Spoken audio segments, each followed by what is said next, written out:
The United Nations says about 4.1 million Nigerians in the northeast region are at risk of facing food crisis this year.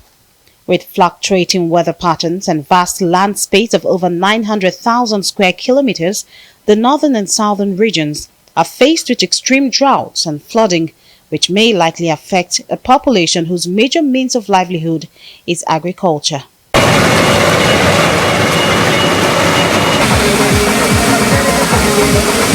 A 2020 SBM Intel report reveals that nearly 80% of Nigerian farmers have been affected by the ravaging effects of extreme weather. Bediru Balana, a research fellow at the International Food Policy Research Institute, says farmers need to adopt agro-tech solutions to enable them become resilient to climate shocks. For example, irrigation technologies, small-scale irrigations. For example, seed technologies. For example, training farmers to adopt those climate-resilient agricultural practices using, the varieties of different seeds that farmers to use, and also processing, post-harvest loss to minimize post-harvest by using some simple technologies, right? So all this can help farmers to adapt to the climate shocks and also to be resilient for the shocks of the climate. The ripple effects of the Russian war, farmer herders conflict, climate change alongside the COVID-19 pandemic has driven up food prices beyond the reach of many.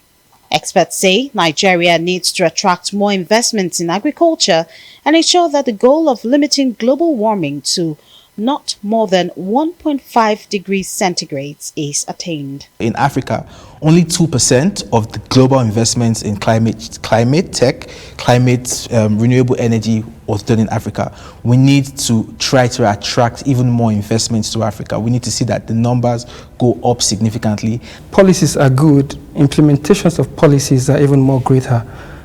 Why do I say so? So you can have policies. Policies are only documents, and without the implementation of these policies, then nothing happens.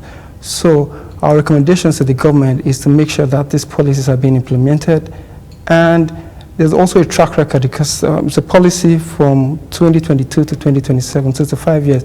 So there should be also benchmarks to be able to assess how far of this policy is gone and to track their record and success rate.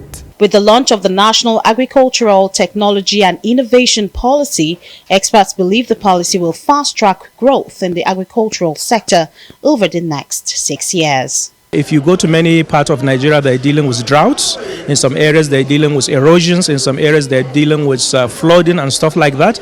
And up to this moment, there is no coordinated approach. There is even no comprehensive plan of dealing with the climate change. So this narrative has taken upon itself that not only we are going to have the framework, but we are going to have the programs and projects that will work with all the stakeholders.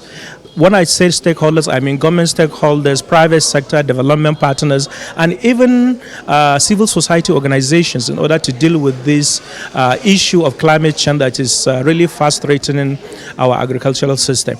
I am very hopeful that if we implement this policy in different geopolitical zones of Nigeria, in different states of Nigeria, and choosing the right technology in the right locations for the climate aspect, it will help.